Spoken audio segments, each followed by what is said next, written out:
Well, if you download some versions of the Angry Birds app, you may get more villains than you bargained for. Ina Fried has a story, and she's going to tell us about this. This is pretty diabolical. Yeah, I mean, this is what we're seeing a lot of now, which is if something's popular, particularly for Android, which has a more open ecosystem. I mean, Google's less restrictive than Apple of what goes in its own store. And then there are all these third-party markets, particularly in China, but also, you know, in the US you have Amazon, but then you have other markets. But the villains we're talking about we're talking about sort of malware inside the app, aren't we here? The Angry Birds, you get the Angry Birds, it plays fine, but it's secret malware.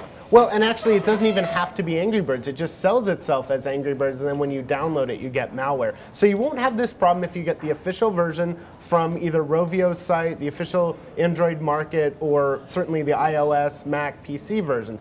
But what we have seen is some Android apps pretending to be Angry Birds Space, the new version that came out last month, and they're not really Angry Birds Space. They're really malware that opens you up and your phone becomes a botnet. And what's Rovio saying about this?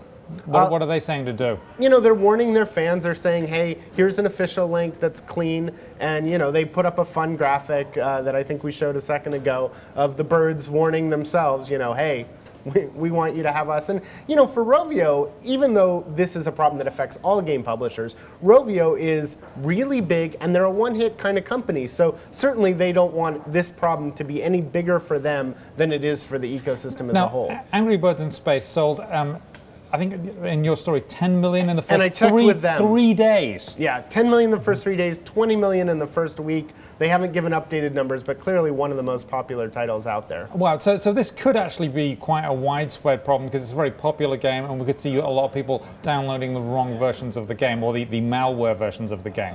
Yeah, I mean, the trick here and the lesson I think that security researchers would say is go to the official stores. So whether it's a big store like Amazon's or the official Google Play market, you want to go somewhere where you trust the store to keep the bad stuff out. So if you have downloaded a version of this Angry Birds app and you're not sure whether it's the real one or not because you can't remember where you got it for whatever reason, maybe you were drunk and downloading or something, are there any clues that you would know whether you have actually got the malware version? Well, if you've opened it, you've already got not only the malware version, but the malware, and you've learned that because it isn't the game. If you haven't opened it, you know, you might want to delete it and re-download it. Rovio has a link from their website or the official version in the Google Play. So when you've opened it and you found it's the malware, if you were unfortunate enough to do that, how do you save your phone? Do you just have to reset the factory settings, or is it done? I'm not actually sure in this specific case. In some cases, you know, you don't even know. In some cases, you'll notice performance and stuff. I'm not exactly sure what happens. I've been lucky enough not to download any malware, so I haven't opened it to see what happens. So I'm guessing the message here really is just don't. Just be very careful. Go through the proper channels and then get stuff that way. Is that right? Well, and sad as it is to say, you know, there's now antivirus software for your phone, and so they get updated to help protect you against these sort of things.